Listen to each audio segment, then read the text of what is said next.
నమస్కారం. Welcome to I dream ధర్మ మార్గం విత్ విజిత కార్యక్రమానికి స్వాగతం.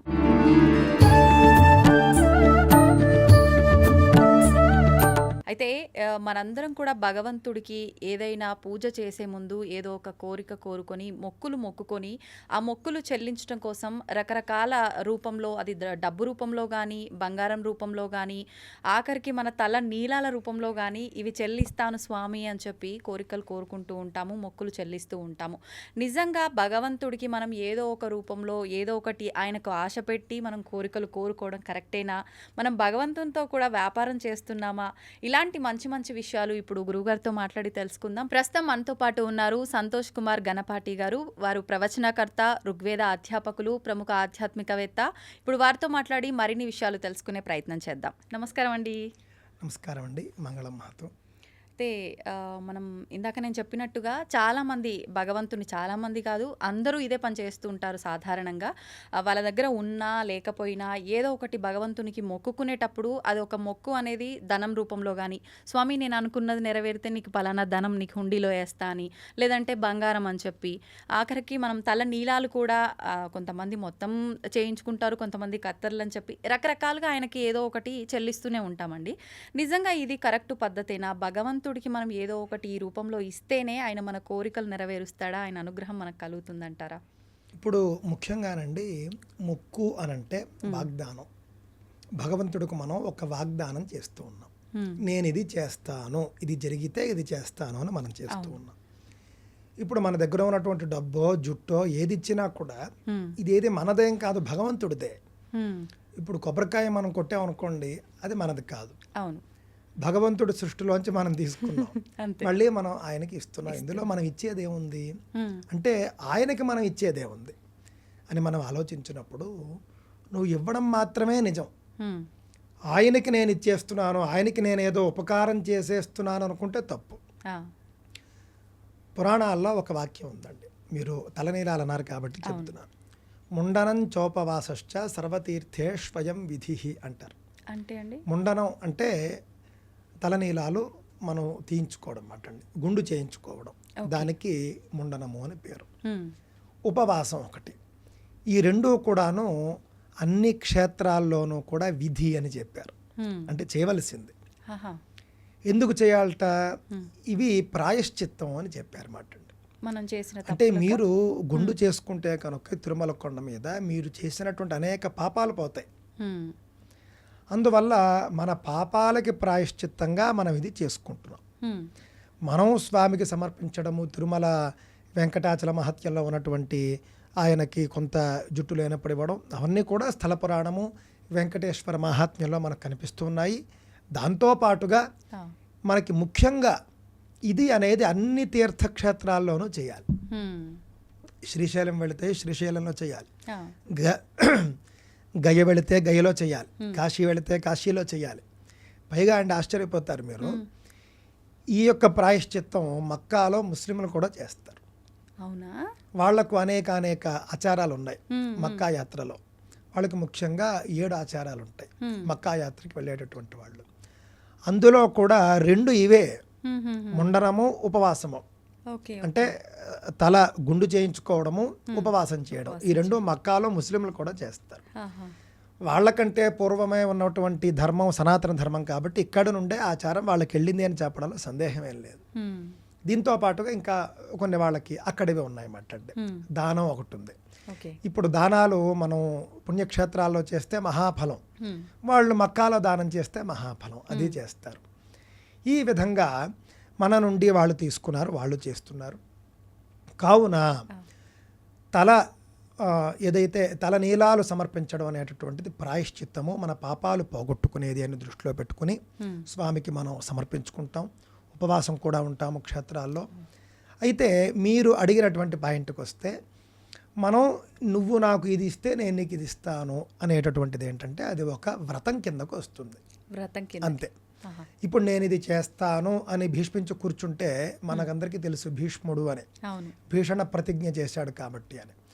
ఆయన ఒక ప్రతిజ్ఞ చేశాడు, జీవితాంతం దాని మీద ఆయన నిలబడ్డాడు.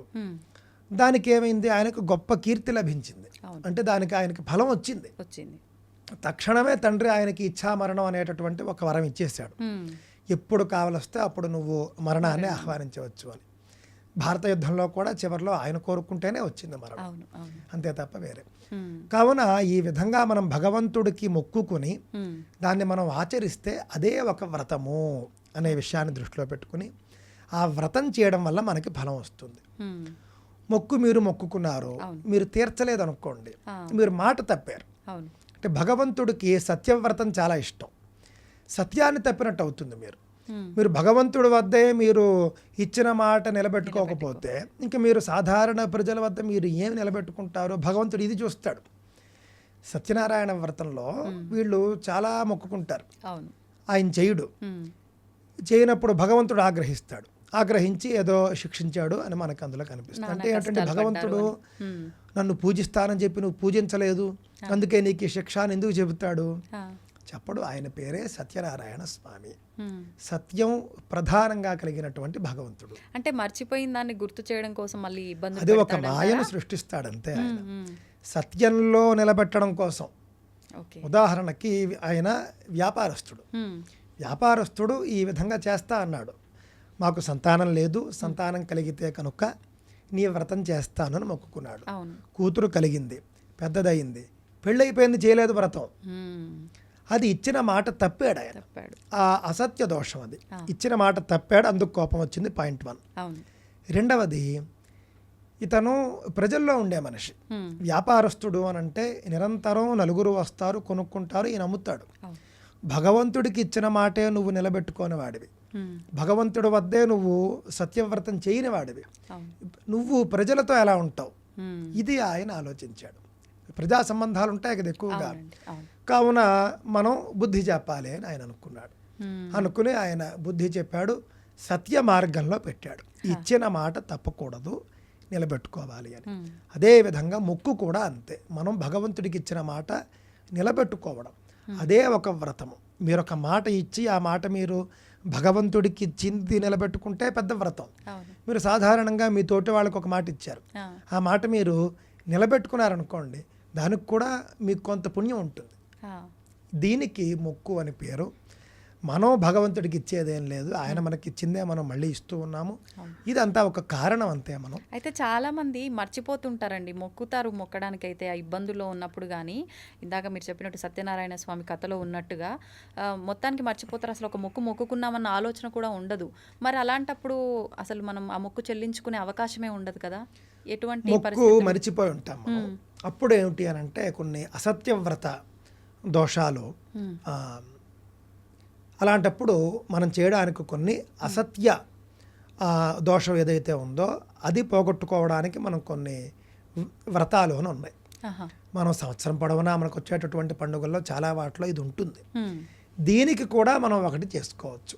నేను తెలిసి తెలియక నిన్ను మొక్కుకుని మర్చిపోయినటువంటి దోషం ఏదైతే ఉందో దాన్ని పోగొట్టు, నువ్వే నాకు మళ్ళీ గుర్తు చేసి ఆ మొక్కు తీర్చేలా చూసుకోనన్నా అనుకోండి, భగవంతుడే చూసుకుంటాడు.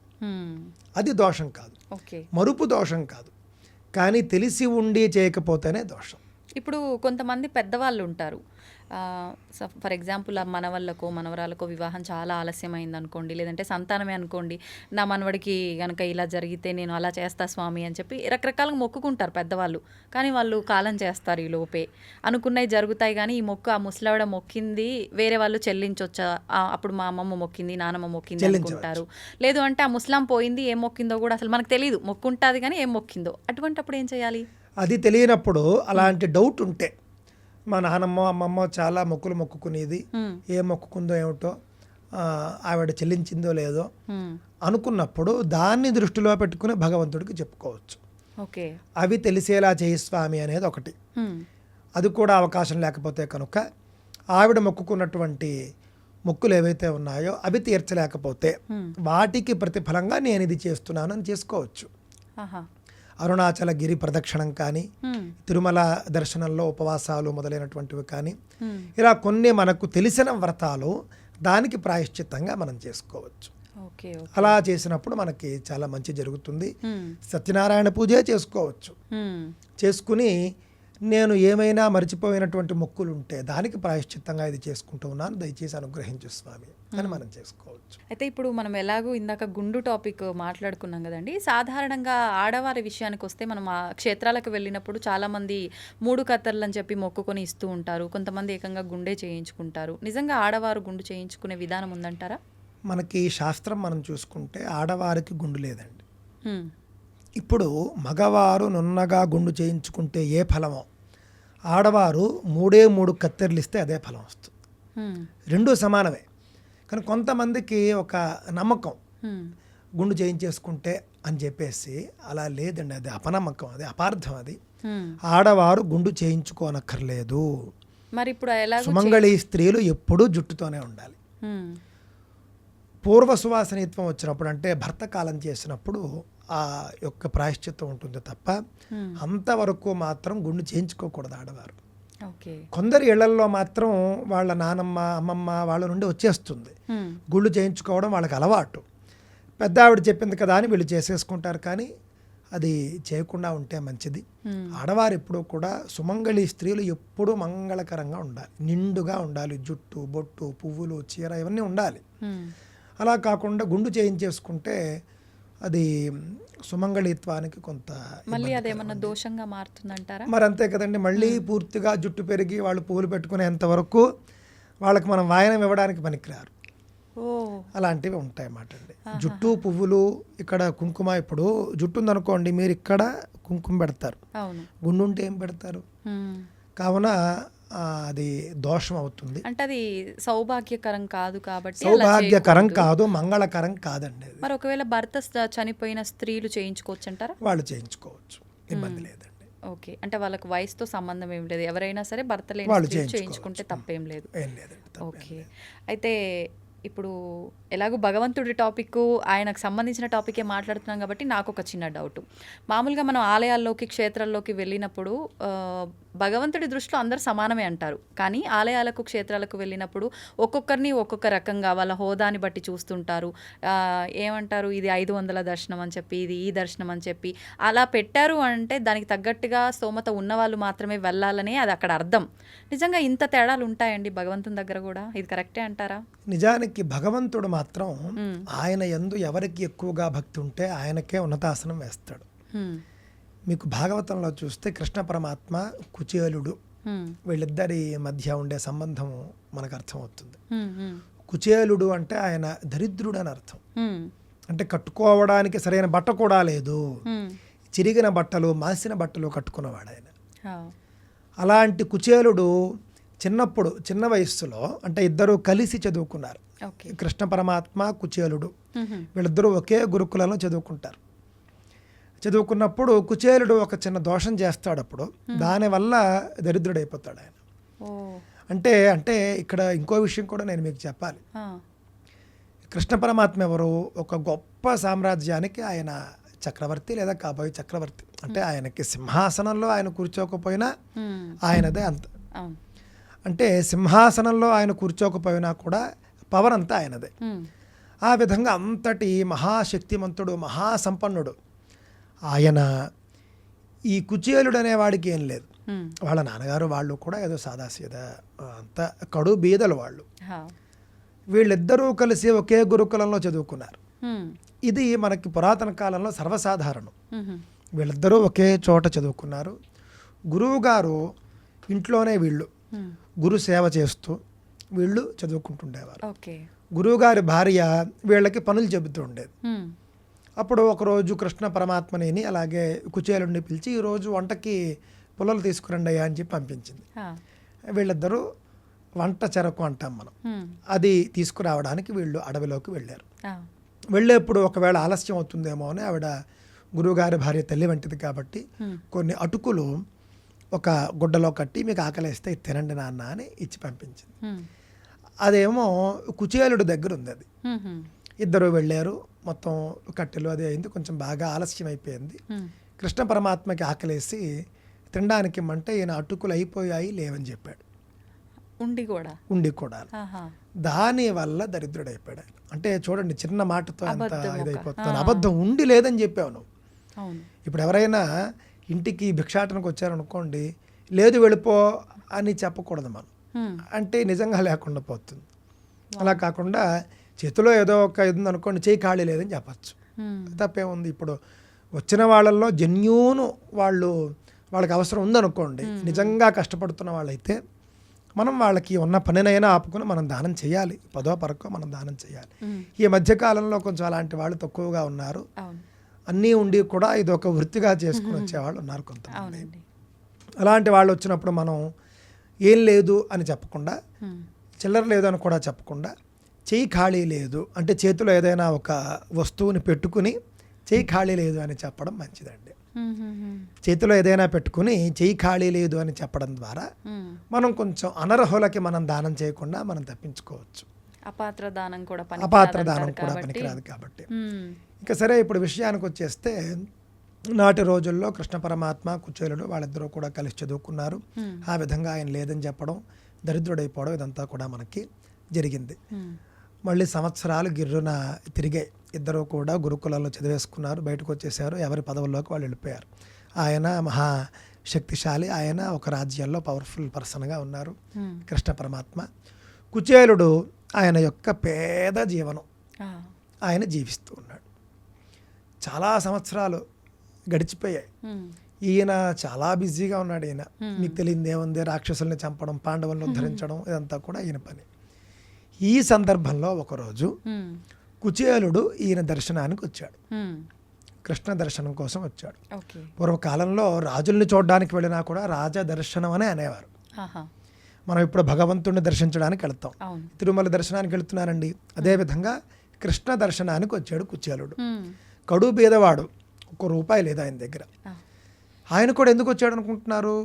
మీరు ఇందాక అన్నారు చూసారా, మనం దేవుడికి ఇది ఇస్తే ఆయన మనం అది లంచం ఇచ్చినట్టు కాదా అని.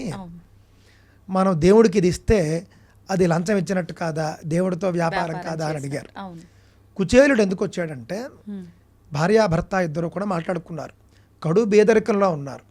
నీ బాల్యమిత్రుడు కదయ్యా, కొంచెం వెళ్ళి కృష్ణుడు ఏమైనా ఇస్తాడేమో తెచ్చుకో, కాస్త మన 5 వేళ్ళు నోట్లోకి వెళతాయి అని భార్య చెబుతుంది. అప్పుడు ఈయన కృష్ణుణ్ణి అర్థించడానికే వస్తాడు. ఏదైనా కృష్ణుడి సహాయం తీసుకోవడానికి వస్తాడు. మరి వచ్చినప్పుడు ఉట్టి చేతులతో రాకూడదు కదా. అందుకని ఆయన పాపం ఇంట్లో ఏమీ ఉండదు పాపం. అప్పుడు భార్య కొంత పాత అటుకులు ఉంటాయి, ఆ అటుకుల్ని పాపం ఒక చిన్న గుడ్డలో కట్టిస్తూ ఆ అటుకులు తీసుకుని వస్తాడు. అంటే ఇదంతా కూడా మీరు మనం దర్శనానికి వెళ్ళడానికి మీరు మ్యాచ్ చేసుకోండి. మనం భగవంతుడి దగ్గర గుర్తునే వాళ్ళం, ఏదో ఒక కానుక వేయడానికి మనం వెళతాం. ఆ విధంగా ఆయన అటుకులు తీసుకుని వస్తే డబ్బులు లేవు. డబ్బులు ఉన్నవాళ్ళు అయితే ఇప్పుడు దుర్యోధను లాంటి వాళ్ళు కృష్ణ దర్శనానికి వస్తే చాలా కానుకలు తెచ్చేవారు. ఈయన దగ్గర అవేం లేవు. పాడుబడిపోయినటువంటి పాత అటుకులు ఉంటే తీసుకుని వచ్చాడు ఈయన. ఈయన బయట ఉన్నాడు. ఈయన వేషభూషణ చూసి ద్వారపాలకులు లోపలికి వదలలేదు. చిచ్చి అసలు ఎవడవు నువ్వు, నిన్ను మా స్వామి చూస్తాడా ఏంటి, ఏం చూడ్డు అని గెంటేస్తూ ఉంటే కృష్ణుడు వెంటనే అక్కడ ప్రత్యక్షమైపోతాడు. ప్రత్యక్షమైపోయి ఆగండి మీరు అని చెప్పేసి ఆయన్ని తీసుకుని లోపలికి వెళ్తాడు. అంటే ఆయన మరి డబ్బులు లేవు, డబ్బులు తేలేదు, ఏమీ లేదు. ఎందుకు ఆయన వచ్చాడు అని అంటే భక్తి. అంటే కృష్ణుడు ఆయన నాకేదో ఉపకారం చేస్తాడు, సహాయం చేస్తాడు అన్న నమ్మకంతో అంత దూరం నుండి వచ్చాడు. ఆయన ఉట్టి చేతులతో రాలేదు. కాస్తో కూస్తో ఆయన శక్తిలో ఇంతే అటుకులైనా కోటీశ్వరుడు 100 కోట్లు ఇచ్చినట్లు లెక్క. అంబానీ తిరుమల వెంకటేశ్వర స్వామికి 500 కోట్లు విరాళం ఇచ్చిన, ఏమీ లేనివాడు 5 రూపాయలు ఇచ్చిన, అది కూడా లేనివాడు 5 బియ్యపు గింజలు ఇచ్చినా కూడా ఒకటే. నీ శక్తిలో నువ్వు ఎంత పర్సంటేజ్ ఇచ్చావనేది ఇంపార్టెంట్. ఆ విధంగా ఆయన అటుకులు తీసుకుని వచ్చాడు. ఈయన ద్వారం వద్దకు వచ్చి తీసుకుని లోపలికి వెళ్ళాడు. నా కోసమే వచ్చావు కదయ్యా అని చెప్పేసి లోపలికి వెళ్ళిన తర్వాత సహజంగా ఈయన కృష్ణుడిని పూజించాలి. కానీ కుచేలుడు విప్రుడు, వేద విద్వాంసుడు కాబట్టి కృష్ణుడే కుచేలుడిని పూజిస్తాడు. అక్కడ ఒక సింహాసనంలో కూర్చోబెట్టి కుచేలుడి కాళ్ళు కడిగి ఆ యొక్క కాళ్ళు కడిగినటువంటి నీళ్లు జల్లుకుంటాడు. ఆయన చల్లుకునే భార్యలందరినీ పిలుస్తాడు, వాళ్ళకి చెల్లుతాడంటే ఆయన చేసి చూపించడం. అంటే ఈయన చిన్నవాడు ఆయన పెద్దవాడని కాదండి. అక్కడ ఆయన చేస్తే జనం చేస్తారు. యద్యదాచరతి శ్రేష్ఠ. కృష్ణుడు చేస్తే ఆయన చేసింది చూసి అందరూ చేస్తారు అనే ఉద్దేశంతో ఆయన చేసి చూపించాడు, ఒక సందేశం ఇచ్చాడు. అవును అవును. ఆయన చక్కగా కాళ్ళు కడిగాడు, కాళ్ళు కడిగి ఆ నీళ్లు భార్యలతో సహా చెల్లుకున్నాడు. చెల్లుకున్న తర్వాత ఏమిటయ్యా వచ్చిన కారణం ఏమిటి అని అనడానికంటే ముందు, నా దగ్గరికి నువ్వు ఉట్టి చేతులతో రావే, ఏదో తీసుకొచ్చే ఉంటావు, ఏం తెచ్చావు అంటాడు ఆయన. పాపం తేవడానికి సిగ్గుపడతాడు, చెప్పడానికి సిగ్గుపడతాడు, తీయడానికి. ఎందుకు అనంటే ఆ మొత్తం రాజ్యం చూస్తే వైభవపేతమైనటువంటి రాజ్యం, బంగారు సింహాసనం మీద కూర్చోబెట్టాడు. భార్యలు చూస్తే పూర్తిగా గొప్ప గొప్ప నగలు ధరించి మహాలక్ష్మి స్వరూపాలందరూ కూడాను. సేవకులు కూడా మంచి వైభోగంగా ఉన్నారు. మొత్తం చాలా, మన భాషలో చెప్పాలంటే లగ్జూరియస్గా ఉంది మొత్తం. అలాంటి చోట ఈయన తెచ్చే అటుకులు ఇవ్వడానికి సిగ్గుపడ్డాడు ఈయన. సిగ్గుపడి అసలు తీయను నేనేం తేలేదు అని పాపం ఈయన ఏదో అంటాడనమాట. వద్దు కృష్ణ అంటే, నువ్వేం తెచ్చావో నాకు తెలుసులే అని ఈయనే స్వతంత్రంగా ఆ అటుకులు తీసుకుంటాడు. ఆ అటుకులు తీసుకుని ఈయన మొత్తం మనం భాగవతంలో చూస్తే ఒక్క పిడికెడు నోట్లో వేసుకుంటాడు. నోట్లో వేసుకున్న వెంటనే అక్కడ కుచేలుడు ఇంటి వద్ద ఆ చిన్న పాక మాయమైపోయి ఒక మంచి భవనం వచ్చేస్తుంది. ఈయన అటుకులు నోట్లో వేసుకున్న వెంటనే, రెండోసారి అటుకులు నోట్లో వేసుకున్న వెంటనే భార్య ఒంటి నిండా నగలు, పట్టు చీరలు, సేవకులు అందరూ వచ్చేస్తారు. మూడోసారి అటుకులు నోట్లో వేసుకుంటూ ఉండగా రుక్మిణీదేవి వచ్చి అడ్డగిస్తుంది. చాలు కృష్ణ, నువ్వు వాళ్ళకి ఇచ్చింది చాలు, నువ్వు మూడోసారి కూడా నువ్వు అటుకులు వేసుకుంటే నేను మనమంతా కూడా ఇక్కడి నుంచి వెళ్ళిపోయి ఆయనకి సేవలు చేయాలి అని చెప్పేసి ఆవిడ ఆపేస్తుంది. అంటే అంతటి వైభవాన్ని అప్పటికే ఇచ్చేసావు నువ్వు, చాలు ఇంకా అని. ఆ విధంగా ఈ మాట నేను ఎందుకు చెప్తున్నానంటేనండి, ఆయన తెచ్చిన మామూలు అటుకులు, ఆయన వచ్చిన విషయాన్ని నేనే తెలుసుకుని వెళ్ళి ఆయన్ని పిలుచుకుని వచ్చి అటుకులు తిని ఆయనకి వరాలు ఇచ్చాడు. ఇక్కడ మనకేమర్థమవుతున్నదంటే భగవంతుడికి భేదాలు ఉండవు. ఈ భగవంతుడు చుట్టూ చేరినటువంటి ఆ యొక్క కోటరీ అంటారు కదా, వాళ్ళు చేసే పనులు ఇవి. వాళ్ళు భగవంతుడిని పెట్టుకుని వాళ్ళు కొన్ని చేస్తారు తప్ప భగవంతుడికి ఏమీ అలాంటివి ఉండవు. భగవంతుడు మీరు ఉడిపిలో చూస్తే ఒక భక్తుడు, మీకు తెలిసే ఉంటుంది కథ. ఆ భక్తుడిని వీళ్ళు కొంతమంది లోపలికి రానివ్వరు. ఆ భక్తుడు కోసమని ఆయన దిక్కు మార్చేసుకుంటాడు. అందుకే ఆయన పశ్చిమ ముఖంగా ఉంటాడు అని ప్రతీతి. ఆ విధంగా మనం చూస్తే కనుక భగవంతుడు ఎప్పుడు భక్తిని చూస్తాడు. మీకు ఎంత భక్తి ఉంటే అంతగా అనుగ్రహిస్తాడు ఆయన. మీరు లోపలికి వెళ్ళి దర్శించుకొని రావడాలు అవన్నీ వీళ్ళు చేసేవి. కావున దీనికి సంబంధం ఏం లేదు. గుడి కట్టుకున్నది మనం, దర్శనాలు పెట్టుకున్నది మనం, టికెట్లు పెట్టుకున్నది మనం, డబ్బులు తీసుకుంటున్నది మనం. అంతేకాని ఇందులో భగవంతుడికి ఎలాంటి సంబంధం ఉండదు. ఆయన భక్తుల్ని ఏ విధంగా అనుగ్రహించాలో ఆ విధంగా అనుగ్రహిస్తాడు. అక్కడ నేరుగా లోపలికి తీసుకెళ్లి దర్శనం చేయిస్తేనే అనుగ్రహం అని కూడా కాదు, అది కూడా అవుతుంది. మంచి భక్తి, తీవ్రమైనటువంటి భక్తి ఉంటే కనుక వాళ్ళకి తగినటువంటి దర్శనం కూడా లభిస్తుంది. అందులో ఎలాంటి సందేహం లేదు. మరి వీటిని మార్చేది ఎవరండి? మరి భగవంతుడు మార్చాలి కదా అంటే కనుక ఇలాంటి మార్పులు మనం కోరుకుంటే భగవంతుడు చేస్తాడు. మనం నిర్మించుకున్నటువంటి గుళ్ళలో స్వామి ఈ విధమైనటువంటి హెచ్చుతగ్గులు బాగోలేదు, నువ్వు దీన్ని జస్టిఫై చేయి కొంచెం నువ్వు అని మనం కోరుకుంటే ఆయన చేస్తాడు. కానీ ఇప్పుడు చాలామంది అనుకుంటుంటారు కదండి, ఇప్పుడు ఆలయంలోకి వెళ్ళేటప్పుడు నానా ఇబ్బందులు పడి డబ్బులు పెట్టలేక ఫ్రీ దాంట్లో క్యూ లైన్లలో వెళ్ళి చాలా వరకు ఇబ్బందులు పడ్డ వాళ్ళు ఖచ్చితంగా ముందు భగవంతుని దగ్గరికి వెళ్ళగానే వాళ్ళ కోరిక ఏముంటుందో కానీ, స్వామి అందరము మనుషులమే కానీ వాళ్ళకి ఆ రకంగా మాకు ఈ రకంగా అని కోరుకునే వాళ్ళు కూడా ఉంటారు కదా. ఉంటారు. అలా గట్టిగా కోరుకుంటే ఏదైనా కూడా జరుగుతుంది. నేటి రోజుల్లో కూడా ప్రజాస్వామ్య దేశంలో కూడా సంఘం ఎక్కువ ఏది కోరుకుంటే అవే చేస్తారు నిర్ణయాలు. బాగా గట్టి ఉవ్వెత్తున ఒక ఉద్యమం వచ్చిందనుకోండి, గవర్నమెంట్ పాలసీ మార్చేస్తుంది. అదేవిధంగా మనము భగవంతుడిని కోరుకుంటే ఆయనే ఆ పని చేస్తాడు. కావున మనం భగవంతుడిని కోరుకోవాలి. ఇప్పుడు మహా పెద్ద విషయాలు కూడా, రావణ సంహారం అని ఉంది. రావణాసురుణ్ణి సంహరించాలి అనేది ఆయనకి తెలియదా? కానీ వచ్చి ఎవరైనా ప్రార్థించాలి. బ్రహ్మాది దేవతలు వెళ్ళి ప్రార్థించారు. అప్పుడు ఆయన రాముడుగా అవతరించి రావణ సంహారం చేశాడు. కావున ఏదైనా మనం కోరితే జరుగుతుంది అనే విషయాన్ని మనం దృష్టిలో పెట్టుకోవాలి. ఆయన సిద్ధంగా ఉంటాడు చేయడానికి, అడిగితే చేస్తాడు అనేది నా యొక్క అభిప్రాయం అన్నమాట. అయితే ఈ భగవంతుణ్ణి ఆరాధించే విషయంలో కూడా చాలామంది ఆహార నియమాలు పాటిస్తూ ఉంటారు. ముఖ్యంగా తీసుకుంటే ఉల్లిపాయలు, ఈ పుట్టగొడుగులు ఉంటాయి కదండి, ఇలాంటివి చాలా వరకు త్యజిస్తూ ఉంటారు. నిజంగా ఇవి తీసుకుంటే భగవంతుణ్ణి ఆరాధించకూడదా? ఎందుకు ప్రత్యేకించి వీటినే వదిలేస్తుంటారు? మనం చెప్పాలంటేనండి, మన యొక్క ఆహారంలో 3 రకాల ఆహారాలు ఉంటాయి. భగవద్గీతలో చెప్పారు వాటి గురించి. సాత్విక ఆహారము, రాజస ఆహారము, తామస ఆహారము అని. సాత్విక ఆహారం అనేది శుద్ధ వైదికులు, శుద్ధమైనటువంటి ఆధ్యాత్మిక మార్గంలో ఉన్నవారు సాత్విక ఆహారం తీసుకుంటారు. రాజస ఆహారం కూడా కొంతమంది సమాజంలో బాగానే తీసుకుంటూ ఉన్నారు. కానీ తామస ఆహారానికి మాత్రం ఆధ్యాత్మిక మార్గంలో ఉన్నవాళ్ళు దూరంగా ఉండాలి అనేది నియమం అండి. తామస ఆహారంతో మనం దేవతలను పూజించడం మంచిది కాదు అనేది. అంతెందుకండి, ప్రాక్టికల్గా చెప్తాను మీకు నేను. ఉదాహరణకి మీరు సాయంత్రం మీరు భగవంతుడిని పూజించుకోవాలి.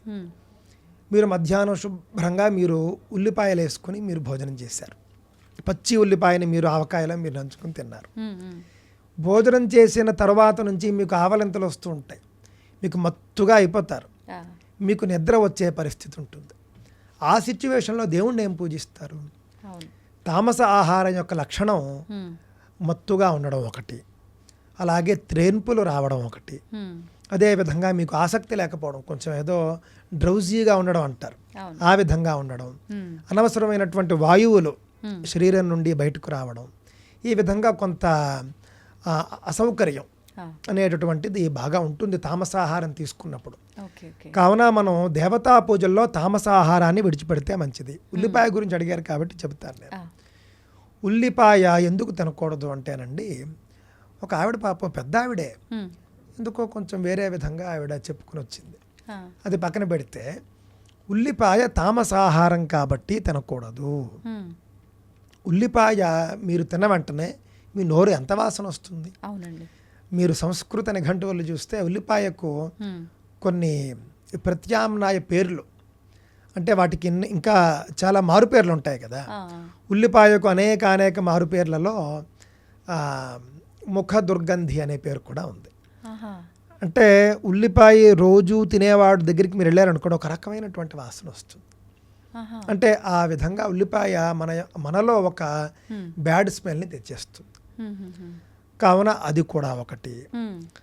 అదేమో యవనేష్ట శాకము అని పేరుందండి. యవనులు వాళ్ళు ఇష్టంగా తినేటటువంటిది ఉల్లిపాయ అని కూడా ఒక పేరుంది. అంటే వాళ్ళు ఒక యవనులు అంటే అదే మన గ్రీకు, ఐరోపా ఖండం అటువైపు ఉండేవాళ్ళు, అలాగే సౌదీ, వీళ్ళంతా కూడా మీకు పాశ్చాత్యులు, సింధు నది అవతల ఉన్న వాళ్ళంతా కూడా మీకు వేరే వాళ్ళ కింద లెక్క. వాళ్ళకి ఇష్టం ఎక్కువగా. నాకు తెలిసి ఉల్లిపాయని తీసుకుని వచ్చింది కూడా వాళ్ళే ఎక్కువగా, అంటే ప్రచారం చేసింది వాళ్ళే ఎక్కువగా. కానీ మన దేశం చాలా నాగరికమైన దేశం కాబట్టి నోరు వాసనలు కొట్టే పదార్థాలు మనం తినం. అక్కర్లేనటువంటి వాయువులు శరీరం నుండి వచ్చేవి కూడా మనం తినం, అంటే గ్యాస్ ఉత్పాదకమైనవి కూడా మనం తినం. ఆ విధంగా సాత్విక ఆహారమే మనం తీసుకోవాలి, తామస ఆహారం తీసుకోకూడదు. ఉల్లిపాయ, గేదె పాలు కూడా తామస ఆహారం కాబట్టి మన వాళ్ళు వ్రతాల్లో ఉన్నవాళ్ళు తీసుకోవద్దు అని చెబుతారు అన్నమాట అండి. గేదె పాలు మత్తు కలిగిస్తాయి, ఇది చాలా తక్కువ మందికి తెలిసినటువంటి విషయం. అందుకే దేవతా పూజల్లో గేదె పాలు కూడా మనం వాడం, ఎందుకంటే అది సాత్వికం కాదు. ఆవు పాలు పాలే, గేదె పాలు పాలే, కానీ గేదె పాలు తామసమైనటువంటి గుణాన్ని కలిగి ఉంటాయి, ఆవు పాలు సాత్విక గుణాన్ని కలిగి ఉంటాయి. కావున గేదె పాలు, ఉల్లిపాయ ఇవన్నీ కూడా మనం దూరంగా పెట్టాలి. తద్వారా మీ వ్రతమే సఫలం అవుతుంది. లేకపోతే మీరే ఎంతవరకు చేయగలుగుతారో తెలియదు. ఇది మాత్రమే కాకుండా శాస్త్రాల్లో కూడా ఉల్లిపాయ తింటే ప్రాయశ్చిత్తం చెప్పారు. ఆధ్యాత్మిక మార్గంలో ఉన్నవారు, మాకేమీ పూజా పురస్కారం లేదండి, అది మీ ఇష్టం, వాళ్ళ గురించి మనం మాట్లాడటం లేదు. ఏ పూజలు లేని వాళ్ళు ఏమైనా తినచ్చు, ఏమైనా తింటారు, అది వాళ్ళ ఇష్టం, వాళ్ళకి ఏం కావాలో అది తింటారు. కానీ మీరు పూజల్లో ఉండేవాళ్ళు, ఆధ్యాత్మిక వ్రతాల్లో ఉండే వాళ్ళ గురించి మనం మాట్లాడుతున్నాం. అవును. అలాగే మీరు పుట్టగొడుగులు అని కూడా అన్నారు. మీరు పుట్టగొడుగులు అనేది మీరు మాంసాహారం అనుకోండి, మీరు మాంసాహారం తీసుకుంటున్నాననే ఉద్దేశంతో పుట్టగొడుగులు తీసుకోండి. మీరు శాకాహారి అనుకోండి, మీకు పుట్టగొడుగులు తినాలనిపిస్తే ఇది కూడా శాకాహారమే, ఇది నేను తినేయచ్చు అనే ఉద్దేశంతో తినకండి. అంటే ఇది మాంసాహారం అని అంటే కనుక అది ఒక రకమైనటువంటి ఫంగస్ నుండి ఏర్పడుతుంది అని సైన్స్ కూడా చెబుతుంది. అది ఒక ఫంగస్తో తయారవుతుంది, అంతేకాని ఒక చెట్టు వచ్చినట్లుగా కాదు. అంటే ఏదైనా ఒక చోట మీరు చూసినట్లయితేనండి, వర్షం వచ్చినప్పుడు అడవుల్లో మీరు వెళితే ఏమవుతుందంటే కొంచెం బాగా అసహ్యంగా ఉండేటటువంటి ప్రదేశాల్లో పుట్టగొడుగులు వస్తాయి. అవునండి. అంటే రకరకాల వ్యర్థ పదార్థాలలో కొన్ని సందర్భాల్లో ఒక ఫంగస్ ఏర్పడి ఆ ఫంగస్ నుండి పుట్టగొడుగులు వస్తాయి, ఆ ఫంగస్ నుండి పుట్టగొడుగులు వస్తాయి. అందువల్ల దాన్ని మన వాళ్ళు మాంసాహారం కంటే కూడా అది హీనమైనది అని మన వాళ్ళు దాన్ని గ్రహించారు. ఎందుకు అనంటే మాంసం అనేది కొన్ని పురాణాల్లో ఎవరెవరికైతే ఏ వర్ణాల వాళ్ళకైతే మాంసాహారం అర్హత ఉందో వాళ్ళు పరిశుద్ధమైనటువంటి మాంసాన్ని వాళ్ళు తింటారు. వాళ్ళు కూడా వ్రతాలు పూజలు ఉన్న రోజుల్లో వాళ్ళు తినరు. కానీ పుట్టగొడుగులు దానికంటే కూడా కొంచెం ఇబ్బందికరమైనది. ఎందుకు అనంటే ఇది పూర్తిగా అసహ్యకరమైనటువంటి అమేధ్యం అంటారు దీన్ని. కుళ్ళిపోయినటువంటి ప్రదేశాల నుండి ఇది పుడుతుంది. అందువల్ల సరే బాగానే ఉందండి, మరి నేటి రోజుల్లో ఈ పుట్టగొడుగులు ఫార్మింగ్ అనేది ఏసీ రూముల్లో మామూలుగా చేసేస్తున్నారు, వాటి సంగతి ఏమిటి అని. అందులో కూడా మీరు పాటించవలసినటువంటి థీరీ అదే. మీరు ఏవో ధాన్యాలు అవి వేసి అవి కుళ్ళాకే రావాలి మళ్ళీ, అంతే కదా. కావున మీరు ఏ విధంగా వ్యవసాయం చేసినా కూడా కుళ్ళబెడితేనే మీకు పుట్టగొడుగులు వస్తాయి. కావున కుళ్ళబెట్టినటువంటి పదార్థాన్ని పవిత్రమని మనం తీసుకోవడం తగదు. ఆధ్యాత్మిక మార్గంలో, భక్తి మార్గంలో, పూజల్లో ఉండేవాళ్ళు విసర్జించడం మంచిది. ఇప్పుడు చాలామంది శ్రావణ కార్తీక మాసాల్లో ఆ నెలంతా కూడా మాంసాహారానికి దూరంగా ఉంటారు, మాంసాహారులు అయినా కూడా. మరి ఇప్పటి వరకు ప్రతి ఒక్కరిలో పుట్టగొడుగులు అంటే శాకాహారం అనే భావనలోనే ఉన్నారు కాబట్టి ఏదో ఒక రోజులో తినేశారనుకోండి, అది వాళ్ళ దానికి భంగం కలిగినట్టేనా పూజకి వాళ్ళు పెట్టుకున్న ఒక రకంగా అది మరి అమేధ్యమే కదండి. అంటే ఉల్లిపాయ తింటే ఎంత దోషమో పుట్టగొడుగులు తిన్నా కూడా అంతే దోషం, అంతకంటే ఎక్కువ దోషం. అయితే ఇది మాంసాహారమే నేను అంటలేదు, కానీ దీని యొక్క ఉత్పత్తి నేను మీకు చెప్పి మాంసాహారం కంటే కూడా దూషితమైనది అని. అంటే మాంసం అంటే ఒక జంతువు శరీరం నుండి వస్తుంది, ఇది ఎలా రాదు కదా అంటే దానికంటే కూడా ఇది నింద్యమైనది, ఇది పనికిరాదు అని చెప్పినది. ఛత్రాకం అంటారు శాస్త్రంలో. ఛత్రాకము, ఉల్లిపాయ ఇవన్నీ కూడా మీకు నిషేధిత పదార్థాలు. ఆధ్యాత్మిక సాధనలో ఉన్నవారు, ఏ ఆధ్యాత్మికత లేదన్నవాళ్ళు మీ ఇష్టం. ఓకే. అయితే ఎలాగూ ఆహారం టాపికే మాట్లాడుతున్నాం కదండి, పురాణ కాలంలో ఆహారం తినే విషయానికి వస్తే ఏం తినాలో ఒకటి అయితే తినే విషయంలో కూడా చాలా రకాల జాగ్రత్తలు, తినేటప్పుడు మాట్లాడకూడదని రకరకాలుగా పెద్దవాళ్ళు నియమాలు చెప్పేవారు. తినే ఒక పాత్ర కూడా ఉన్నవాళ్ళు అయితే, స్తోమత ఉన్న వాళ్ళు అయితే బంగారం, వెండి, స్తోమత లేని వాళ్ళు అయితే రాగి, మట్టి పాత్రలు ఇలాంటివి మాత్రమే యూజ్ చేసేవాళ్ళు. కానీ ఇప్పుడు పరిస్థితుల్లో చూస్తే కనుక స్టీలు, ప్లాస్టిక్, పేపరు రకరకాలుగా వాడుతున్నాం. ధార్మికంగా ఇది ఎటువంటి దుష్ప్రభావాలని ఉత్పత్తి చేస్తుందంటారు, ఎటువంటి ప్రభావం చూపుతుందంటారు మనందరి పైన? ఇప్పుడు మామూలుగా పంచలోహాలను మనకు ఉన్నాయండి, బంగారము, వెండి, రాగి, ఇత్తడి, కంచు. ఈ 5 లోహాలతో తయారు చేసిన పాత్రల్లో మనం భోజనం చేయవచ్చు. పండితులు చాలామంది వెండి కంచంలో భోజనం చేస్తారు. అందులో బంగారు పువ్వు ఉంటుంది, అది చాలా మంచిది పద్ధతి. కంచు కంచంలో చేయవచ్చు. అంటే సహజంగా నేను రాగి కంచం భోజనానికి వాడడం చూడలేదు. బంగారు కంచం చేసేవాళ్ళు ఉన్నారు, బాగా హైయెస్ట్ రిచెస్ట్ పర్సన్స్ బంగారు కంచంలో చేస్తారు. బంగారం సర్వశ్రేష్టం, అందులో సందేహమే లేదు. బంగారం తర్వాత వెండి చాలా గొప్పది, వెండి తర్వాత కంచు చాలా గొప్పది. ఇత్తడి కూడా, ఇత్తడి కంచాల్లో కూడా చేయవచ్చు. రాగి అంటే రాగి ఇత్తడి దగ్గరికి వచ్చేసరికి ఏంటంటేనండి కొంచెం కెమికల్ రియాక్షన్స్లో కొన్ని తేడాలు ఉంటాయి. అందువల్ల భోజనాలకు కంచాలుగా రాగి, ఇత్తడి వాడినట్లుగా నేను ఎక్కడ గమనించలేదు. కంచు మాత్రం భోజనానికి వాడతారు, అంతవరకు నేను చూడడం జరిగింది. వెండి, కంచు వాడతారు.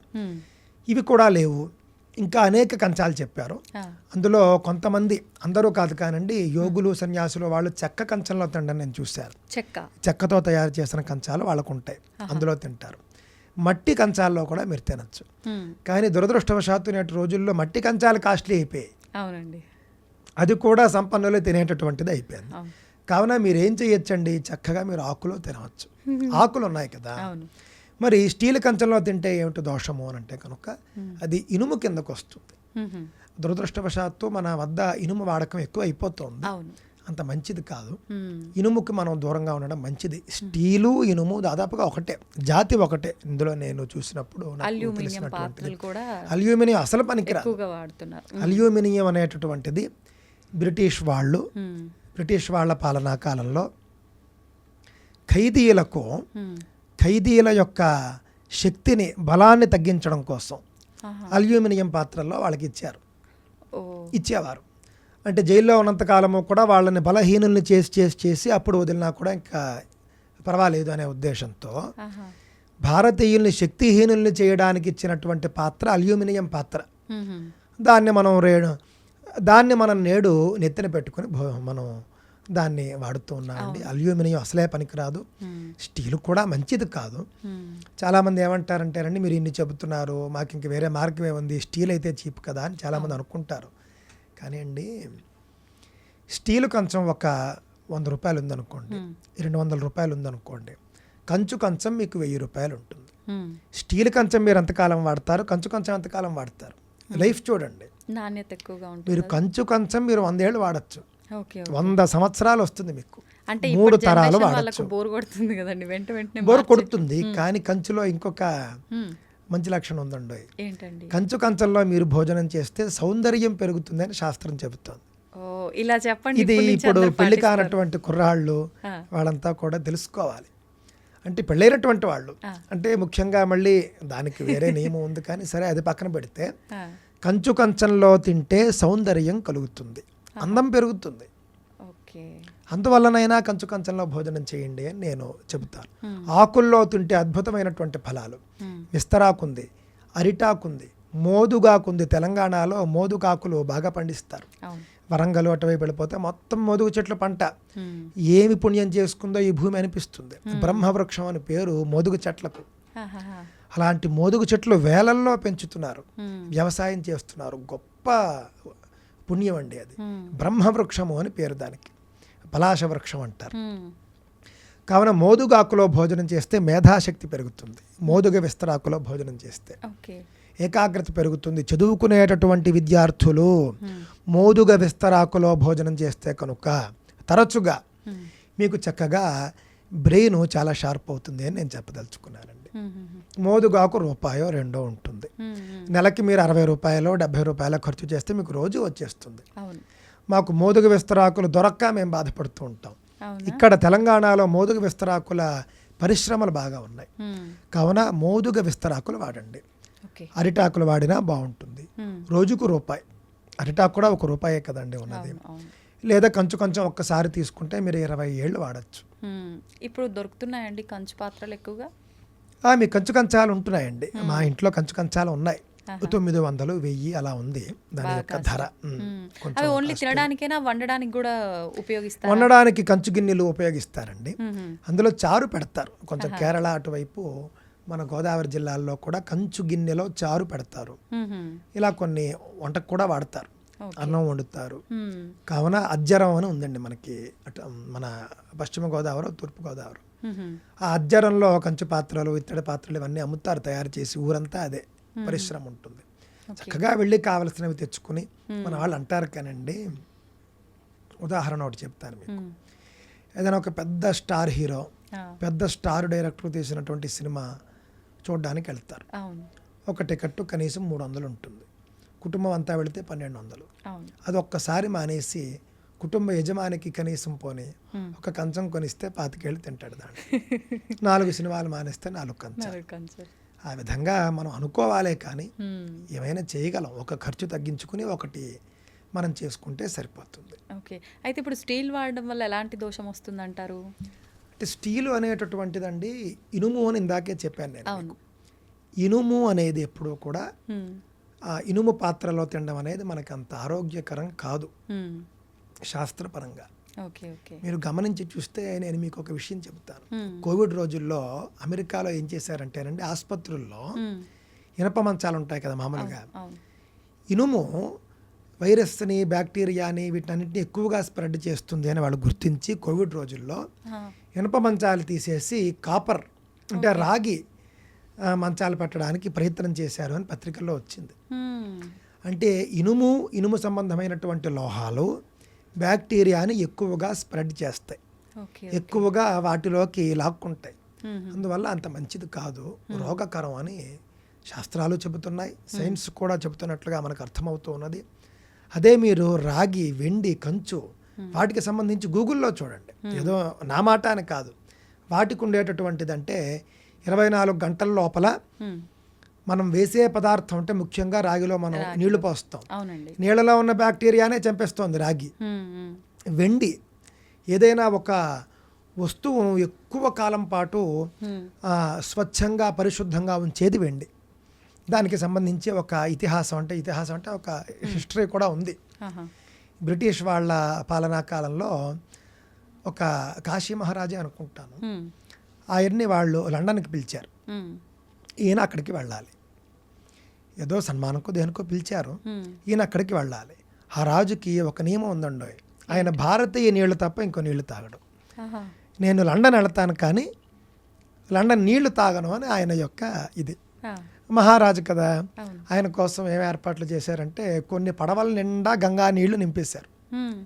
ఇందులో నింపారట, వెండి గంగాళాల్లో నింపారు. ఆహా! వెండి గంగాళాల నిండా గంగా జలంతో నింపి నీట్గా మూతలు పెట్టి పడవల్లో ఎక్కించుకుని రాజుగారితో పాటు సకల లాంఛనాలతో అన్నట్లుగా ఆయన లండన్ బయలుదేరాడు. హ్మ్. పడవలో లండన్ అంటే నాకు తెలిసి 2 నెలల్లో 3 నెలల్లో పడుతుంది. హ్మ్. హ్మ్. ఈ 2 నెలలు ఆయన అదే నీరు త్రాగడం కాకుండా ఈయన యాత్ర పూర్తి చేసుకుని మళ్ళీ భారతదేశానికి వచ్చేంత వరకు అదే నీరు త్రాగాడు ఆయన. ఆహా! అంటే వెండి పాత్రల్లో వేసినటువంటి గంగాజలం ఎంత స్వచ్ఛంగా ఉంది. అవును. 6 నెలల తర్వాత కూడా అదే నీరు తాగాడు, హాయిగా ఉన్నాడు ఆయన. హ్మ్. ఇంగ్లీష్ వాళ్ళు ఇది చూశారు, గ్రహించారు. హుహుహు. ఇదేమిటి, ఇదేదో అద్భుతంగా ఉంది, 6 నెలల పాటు నీరు పాడవకుండా ఉండడమా హ్మ్. అని తర్వాత రోజుల్లో దాని మీద పరిశోధన చేసుకుని రాయల్ ఫ్యామిలీస్ అంతా కూడా వెండి పాత్రలు వాడడం మొదలెట్టారు. హ్మ్. కావున వెండికి ఉన్నటువంటి గుణం అలాంటిది. గుణం అలాంటిది. కంచు ఎంతో గొప్పదో ఇందాకే చెప్పాను నేను. అవును. అవును. పంచలోహాల్లో దేన్ని వాడుకున్నా కూడా మీకు హ్మ్. బ్యాక్టీరియా అనేది పెరగదు, హ్మ్. చాలా గొప్పగా ఆరోగ్యం కలుగుతుంది అనే విషయాన్ని దృష్టిలో పెట్టుకోండి. ఓకే. అయితే తినేటప్పుడు కూడా కొన్ని నియమాలు చెప్తుంటారు కదండి పెద్దవాళ్ళు. కిందే కూర్చొని తినాలని చెప్పి, మాట్లాడకూడదు అని చెప్పి. నిజంగా ఎందుకు ఇవన్నీ? ఎందుకు మాట్లాడకూడదు? మాట్లాడకపోవడం అనేదండి, హ్మ్. భోజన కాలంలో మౌనంగా ఉంటే పితృదేవతలు అనుగ్రహిస్తారని శాస్త్రం చెబుతోంది. ఆహా! అలాగే ఆయుర్వేదంలో కూడా హ్మ్. మీరు చరక సంహిత అనుకుంటారు, చరక సంహితలో చూస్తే భోజన సమయంలో మాట్లాడకుండా తినాలి అని కూడా ఉంది. హ్మ్. హ్మ్. అధిక ప్రసంగం చేయకూడదని. అంటే ఒక్కొక్కసారి మీరు గమనిస్తే పేపర్లలో మనం చదువుతూ ఉంటాం, భోజనం చేస్తూ మాట్లాడుతూ ఏదో అడ్డుపడిపోయి చచ్చిపోతాడు. అవును. అవును. మాట్లాడకపోతే అసలు ఇబ్బందే లేదు కదా, ఇబ్బందే లేదు. ఏదో అడ్డుపడిపోతుంది ఇక్కడ, అది అంత మంచిది కాదు అని ఒక ఉద్దేశం. హ్మ్. ఆధ్యాత్మికంగా చూస్తే భోజన కాలంలో మాట్లాడకపోతే పితృదేవతల అనుగ్రహం కలుగుతుంది. హుహుహు. చాలామంది పితృదోషాలు ఉన్నాయండి, నిన్న కూడా నన్ను చాలామంది అడిగారు, ఆహా! పితృదోషాలకు మేము ఏం చేయాలి పరిహారం అంటే, మాట్లాడకుండా మీరు భోజనం చేస్తే హ్మ్. 1 సంవత్సరం పాటు కనీసం దాన్నే వ్రతంగా తీసుకుని హ్మ్. పితృదేవతల అనుగ్రహం మీకు కలుగుతుంది. ఈ దోషాలన్నీ తొలగిపోతాయంటారా? అంటే పితృ సంబంధమైనటువంటి దోషాలు తొలగి హ్మ్. వాళ్ళు మిమ్మల్ని అనుగ్రహిస్తారు అనేది మనకి శాస్త్రాల్లోనే కనిపిస్తోంది. ఆహా! అదేవిధంగా మీరు ఇంకొక విషయం అడిగారు, హ్మ్. కింద కూర్చుని భోజనం చేయాలని చెబుతారు అని. మీరు ఒక్కసారి ఆయుర్వేద గ్రంథాలు పరిశీలించి చూస్తే హ్మ్. నేల మీద సమదేహుడై సుఖాసనంలో కూర్చోవాలి అని శాస్త్రం చెబుతున్నది. హ్మ్. సమదేహుడు అంటే ఏమిటి అంటే, చక్కగా మనం ఇలా స్ట్రైట్గా కూర్చోవాలి. ఆ! అంటే ఏదో కొంచెం అడ్డదిడ్డంగా కూర్చోవడం, ఇటు వంగి కూర్చోవడం అలా కాకుండా, అంటే మనం నోట్లో పెట్టుకున్నటువంటి ఆహారం సులువుగా మనకు లోపలికి చేరేట్టుగా మనం కూర్చోవాలి అని అక్కడ ఉద్దేశం అండి. హుహుహు. అందువల్ల కుర్చీల్లో కూర్చుని తినడం అనేటటువంటిది సుఖాసనం కాదు కాబట్టి హ్మ్. అది అంత మంచిది కాదు అనేది ఆయుర్వేదం కూడా చెబుతూ ఉన్నది. ఓకే. నేల మీద ఒక ఆసనం వేసుకుని, మఠం వేసుకుని హ్మ్. చక్కగా సుఖాసనంలో పూజకు మనం ఏ విధంగా కూర్చుంటామో ఆ విధంగా మనం భోజనానికి కూర్చుంటే కనుక ఆరోగ్యానికి చాలా మంచిది అని మనకు ఆయుర్వేదమే చెబుతుంది. ఓకే. అయితే మనం భోజనం చేసే విషయంలోనే పాత్రల విషయంలో ఇంత జాగ్రత్తలు తీసుకోవాలన్నప్పుడు భగవంతుడికి ఆరాధన చేసే విషయంలో కూడా చాలామంది స్తోమత ఉంటే వెండి, లేదంటే మనం దానికి ఆల్టర్నేట్గా ఏదో ఒకటిని పెద్దవాళ్ళు చెప్తూ ఉంటారు. కానీ చాలామంది స్టీల్ పాత్రలు కూడా వాడుతూ ఉంటారు. నిజంగా అలా చేయటం వల్ల ఫలితం ఉంటుందంటారా, పూజ చేసిన ఫలితం? అంటే కొంచెం అంటే తక్కువ ఫలితం వస్తుందండి. అంటే ఇప్పుడు మీకు ఏ శక్తి లేదు, ఉన్న దాంట్లో పెట్టుకున్నారు, అక్కడ భక్తిగా చూస్తాడు భగవంతుడు. కానీ మీ వద్ద అన్నీ ఉండి కూడా భగవంతుడి వద్ద నైవేద్యాలకు మీరు స్టీల్ పాత్రలు వాడడం అనేది మంచిది కాదు. మీకు అంతకు మించి స్తోమత లేకపోతే సరే, ఆయన ఎందులో పెట్టుకున్నా తింటాడు, ఆయన ఎందులో పెట్టినా కూడా తింటాడు. కానీ ఆకుల్లో నైవేద్యం చేయొచ్చు కదా, ఆయనే వద్దంట కదండి. బంగారు వెండి కంచు కంచాలు పెట్టక్కర్లేదు, మీరు రూపాయి అరిటాకులో నైవేద్యం పెట్టండి, ఎంత మంచిది, గొప్పగా ఆయన అనుగ్రహిస్తాడు. నిజానికి ఆయనకి ఇందులో పెడితే ఆయన అనుగ్రహించడు, అందులో పెడితే అనుగ్రహిస్తాడని కాదు, అది మళ్ళీ మనమే తింటాం.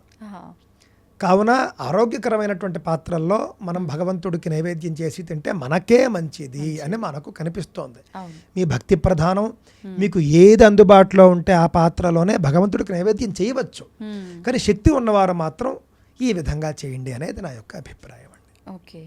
అయితే ఇప్పుడు చాలామంది మనం చూస్తున్నాము, అంటే స్వామీజీలే అనొచ్చు, వాళ్ళని ఏమనొచ్చో తెలియదు, కానీ మేము హిమాలయాల్లో తపస్సు చేశామని, శంబల అనే ప్రాంతాన్ని మేము చూసామని, అక్కడ అశ్వత్థామ బతికే ఉన్నాడని, ఆయనతో మేము మాట్లాడామని రకరకాలుగా చెప్పుకుంటూ వస్తున్నారు. ఈ మధ్య మనకు ఆ సినిమా వచ్చిన తర్వాత కూడా ఇంకా అశ్వత్థామ గురించి ఎక్కువగా మాట్లాడడం జరుగుతోంది. ఆయన ఇంకా బ్రతికే ఉన్నాడని చెప్పడం కూడా జరుగుతోంది. నిజంగా ఇదంతా నిజమే అంటారా అండి? అంటే మనం వాళ్ళు చెబుతున్న వాళ్ళందరివి కూడా అబద్ధాలనో, వాళ్ళు చూడలేదనో చేయలేదనో నేను ఎప్పుడు అననండి. మహర్షులు కానీ మహాత్ములు కానీ మరణించినటువంటి వాళ్ళు కూడా దివ్య శరీరంతో వీళ్ళకు దర్శనం ఇవ్వవచ్చు. అంటే శరీరాన్ని వదిలిపెట్టిన తరువాత లేజర్ బాడీస్ ఉంటాయి, వాళ్ళకి తేజస్ శరీరాలు అంటారు, మన భాషలో లేజర్ బాడీ. అంటే ఉదాహరణకి మీరు ప్రొజెక్టర్ వేస్తే స్క్రీన్ మీద మీకు ఏది పడుతుందో అది లేజర్ బాడీ, దాన్ని దివ్య శరీరం అంటారన్నమాట అండి. ఆ విధంగా దివ్య శరీరంతో దర్శనం ఇచ్చి ఉండవచ్చు. కావున మహాపురుషులు ఎవరైనా ఉంటే, తపస్సంపన్నులు ఎవరైనా ఉంటే కనుక వాళ్ళు దేహాన్ని విడిచిపెట్టి కూడా మనకి వాళ్ళు దర్శనం ఇవ్వాలనుకుంటే ఇవ్వవచ్చు, అందులో సందేహం ఏమీ లేదు. కానీ నాకు మాత్రం అండి భారతంలో నేను చూసినప్పుడు నాకేమనిపించిందంటే అశ్వత్థామ ఇంకా జీవించి ఉన్నాడు అనేది ఈ యొక్క గ్రంథాల ఆధారంగా మాత్రం నాకు కనిపించటం లేదండి. చూసిన వాళ్ళు ఈ యొక్క శరీరంతోనే చూశారు అని కాదు అక్కడ ఉద్దేశం. ఇందాక చెప్పినట్లుగా దివ్య శరీరంతో కూడా చూసి ఉండవచ్చు. ఉదాహరణకు అశ్వత్థామ ఇంకా జీవించి ఉండడానికి గల కారణాలు ఏమిటి అని మనం ఒకసారి చూడాలి. ముందు ఆయన పుట్టినప్పుడు ఒక దివ్య మణితో పుడతాడు, ఇక్కడ ఉంటుంది. శివుడికి మూడో కన్ను ఉన్నట్లుగా ఆయనకి ఇక్కడ ఒక మణి ఉంటుంది. ఆ మణి యొక్క ప్రత్యేక లక్షణాల్లో ఆ మణి ఉన్నంత కాలము ఆయన ఎవరూ చంపలేరు, ఆయన వద్దకు మరణం రాదు. కావున ఆ మణి ఉంటే ఆయన అసలు మరణించడు. సరే, ఆయన చేసినటువంటి తప్పులు పాపాల కారణంగా ఆ మణిని వీళ్ళు పాండవులు తీసేసుకుంటారు. అంటే వ్యాస మహర్షి స్వయంగా పాండవులకి ఇచ్చేయమని అశ్వత్థామకే చెబుతాడు. అప్పుడు అశ్వత్థామ ఆ మణి తీసి ధర్మరాజుకి ఇచ్చేస్తాడు. ధర్మరాజు ఆ మణిని ద్రౌపదీదేవికి ఇస్తాడు. ఆవిడ భారత సామ్రాజ్ఞి, భారతదేశానికి ఆవిడ మహారాణి, ఆవిడ వద్ద ఉండాలి అని ఆవిడకు ధరింపజేస్తాడు. కావున అశ్వత్థామ వద్ద మణి లేదు, కావున అశ్వత్థామకు ఇంకా మరణం ఉంది అని అక్కడ అర్థం. కానీ కృష్ణుడు అశ్వత్థామకు ఒక శాపం ఇస్తాడు. ఏకంగా ఉత్తరాగర్భం మీద కూడా అస్త్రం వేస్తాడు. ఈయన గర్భంలో ఉన్న పిండాన్ని కూడా చంపేస్తానన్న మహాపాపం. రాత్రి పడుకున్నప్పుడు వాళ్ళని పాండవ పుత్రుల్ని చంపేస్తాడు. అలాగే కడుపులో ఉన్నటువంటి ఆ యొక్క పిండాన్ని కూడా చంపడానికి అస్త్రం వేస్తాడు. అంతకు మించిన పాపం లేదని భావించినటువంటి కృష్ణ పరమాత్మ, నువ్వు ఒక్కసారిగా నువ్వు మరణించకూడదు అని భావించి ఆయన ఏమంటాడు, కలియుగంలో 3000 సంవత్సరాల పాటు కుష్ఠు వ్యాధితో నీ శరీరం అంతా కూడా ఆ కుష్ఠు పుండ్లు అవన్నీ కూడా ఉన్నప్పుడు వాటి నుండి రక్తం అదంతా కూడా చీము నెత్తురు కారుతూ ఉండగా కలియుగంలో 3000 ఏళ్ల పాటు నువ్వు భూలోకంలో తిరుగుతావు. నీ వద్దకు ఎవడూ రాడు, నీ వద్ద నుండి దుర్గంధం, చాలా వాసనలు వస్తూ ఉంటాయి. ఆ విధంగా కలియుగంలో ఆ విధంగా కలియుగంలో 3000 ఏళ్ళు నువ్వు ఉంటావు అని ఆయన శపించాడు. ఓకే. శపించినప్పుడు 3000 ఏళ్ళ శపించినప్పుడు కలియుగంలో 3000 ఏళ్ల వరకు ఆయన ఉంటాడు అనేటటువంటి చిరంజీవిత్వం ఆయనకు వచ్చింది. చిరంజీవి అని అంటే అర్థం మరణం లేనివాడు అని కాదు అర్థం. చిరంజీవి అంటే ఎక్కువ కాలం జీవించేవాడు. చిరం అంటే దీర్ఘకాలం. ఓకే. ఇప్పుడు ఉదాహరణకి చిరకాలం వర్ధిల్లు తల్లి అంటారు, అంటే ఎక్కువ కాలం జీవించు అని అర్థం అంతే. చిరంజీవి అనే శబ్దం వేరు, అమరుడు అనే శబ్దం వేరు. ఎక్కడ వచ్చిందంటే సమస్య అండి, చిరంజీవి అనే పదానికి ఇంగ్లీష్ ట్రాన్స్లేషన్లో ఇమ్మోర్టల్ అని చేశారు. ఇమ్మోర్టల్ అంటే అమరుడు, అమర్త్యుడు. అమర్త్య అనే శబ్దం నుండి ఇమ్మోర్టల్ అనే ఇంగ్లీష్ పదం వచ్చింది. మీకు ఆ సిమిలారిటీ కూడా మీకు అర్థమవుతోంది. అమర్త్య శబ్దం నుండి ఇమ్మోర్టల్ అనేది వచ్చింది. కావున అమరుడు అంటే అసలు అమరుడు అంటే చావు లేని వాళ్ళు, వాళ్ళు దేవతలు. దేవతలకు మరణం ఉండదు, అమృతం తాగుంటారు వాళ్ళు. కానీ వీళ్ళు దేవతలు కాదు, చిరంజీవులు, ఎక్కువ కాలం జీవించేవారు. ఎంతకాలము అనేది వాళ్ళ వాళ్ళ పరిస్థితిని బట్టి ఉంటుంది, వరాన్ని బట్టి పరిస్థితిని బట్టి. మార్కండేయుడు అత్యధికంగా 7 కల్పాల పాటు జీవిస్తాడు. సప్త కల్పాంత జీవన అంటారు. కల్పం అంటే నాకు తెలిసి 800 కోట్ల సంవత్సరాలు అని అనుకుంటూ ఉన్నాను. 756. ఆ విధంగా చూసినా 800 కోట్లు కాదండి, కల్పం అంటే 400 కోట్లు, 430 కోట్ల సంవత్సరాలు అనుకుంటున్నాను ఒక కల్పం. ఆ విధంగా 7 కల్పాలు, 7 4లో 28 మనం లెక్క వేస్తే కనుక 2800 కోట్ల సంవత్సరాలు, సంధికాలన్నీ తీస్తే 3000 కోట్ల సంవత్సరాలు ఉంటాడు ఆయన. అంతకాలం ఉంటాడు. ఆ తర్వాత ఆయన కూడా ఉన్నాడు. కావున ఎంత ఎక్కువ కాలము అనేది మనం చూసుకోవాలి. ఎక్కువ కాలం జీవిస్తారు, కానీ వీళ్ళెవరూ కూడా అమరులు కాదు అనే విషయాన్ని దృష్టిలో పెట్టుకుంటే, అశ్వత్థామ కూడా ఎక్కువ కాలం జీవించాలి అనే శాపం మణి లేదు కాబట్టి శాపం ద్వారా ఉన్నాడు ఇంతకాలం. కావున అశ్వత్థామకు శాపం వల్ల కలిగినటువంటి చిరంజీవిత్వం ఏదైతే ఉందో, కలియుగంలో 3000 ఏళ్ల పాటు నువ్వు రోగంతో జీవించి ఉంటావని కృష్ణ పరమాత్మ చెప్పడం జరిగింది. కలియుగం మొదలై మనం ప్రస్తుతం 5125వ సంవత్సరంలో ఉన్నాం. అంటే కలియుగం ప్రారంభమై 5000 ఏళ్ళు దాటిపోయింది. ఆ లెక్క ప్రకారం మనం చూస్తే అశ్వత్థామ మరణించి 2125 సంవత్సరాలు అయి ఉండాలి. ఇది నా యొక్క పాయింట్ అండి. మరి కొంతమంది చూస్తున్నారని మీరు అన్నారు, అది దివ్య శరీరం కావచ్చు. ఆయన తరువాత కూడా స్కాంద పురాణం ప్రకారం పెద్ద పెద్ద వాళ్ళు చెప్పారు. దాని ప్రకారం ఆయన మళ్ళీ ఆ 3000 ఏళ్లలోనే చివరిలో తపస్సు చేశాడని, శివుడు ప్రత్యక్షం అయ్యాడని చెబుతారు. అక్కడ కూడా ఆయన చిరంజీవిత్వం మళ్ళీ ఇచ్చినట్లుగా అక్కడ లేదండి, అది కనిపించటం లేదు. కానీ రోగం పోయినట్లుగా మనకు కనిపిస్తోంది. ఇంకా చిరంజీవిత్వం ఇంకెవరూ ఆయనకి ఇవ్వలేదు కాబట్టి ఆయన తరువాత కొంతకాలం జీవించి ఆయన వెళ్ళిపోయి ఉంటాడని నా యొక్క అభిప్రాయం. ఎవరైతే చూసామని చెప్పారో వాళ్ళని ఎక్కడా నేను తప్పు పట్టినట్లు కాదు, తప్పు పట్టడం లేదు. వాళ్లకు కనిపించినటువంటిది దివ్య శరీరం అయి ఉండవచ్చు. ఎందుకంటే శివుడి గురించి తపస్సు చేసి ఈయన కూడా మరి కొంత తపస్సంపన్నుడుగా మారాడు కాబట్టి, ఋషితుల్యుడుగా మారి ఉంటాడు కాబట్టి దివ్య శరీరంతో దర్శనం ఇచ్చి ఉండవచ్చు అనేది నా యొక్క కన్క్లూజన్ అండి. కానీ మేము మాట్లాడాము అని కూడా కొంతమంది చూసిన వాళ్ళు ఖచ్చితంగా మాట్లాడడానికి ప్రయత్నిస్తారు, మాట్లాడతారు కదా. దివ్య శరీరం అయితే మాట్లాడే అవకాశం ఉంటుంది. అవకాశం ఉంటుందండి. లేజర్ బాడీ ఇప్పుడు మనం వీడియో కాల్లో మాట్లాడినట్టే. ఇప్పుడు మనం తెర మీద, సినిమా తెర మీద మనం చూస్తున్నవంతా కూడా లేజర్ బాడీస్. ఆ మాటలు మనకు వినిపిస్తున్నాయి కదా. అదే విధంగా దివ్య శరీరాలు కూడా మాట్లాడతాయి. ఆ విధంగా మాట్లాడి ఉండవచ్చు. ఇప్పుడు అలా అంటే సామాన్య మానవులు వెళ్ళినా కనిపిస్తారా ఒకవేళ ఉంటే? లేదు అంటే చాలా రకాల సాధనలు తపస్సులు చేసిన వాళ్ళకే కనిపిస్తారా? సామాన్య మానవులకు కూడా అలా ఉంటే కనుక కనిపించే అవకాశం ఉంది. అశ్వత్థామేమి ఆంజనేయ స్వామి లాగా ఒక గొప్ప దేవతా సమానుడైనటువంటి వ్యక్తి, సాక్షాత్తు ఆయన దేవుడు కదా ఆంజనేయ స్వామి. ఆయనైతే ఆయన కనిపించాలనుకుంటేనే కనిపిస్తాడు.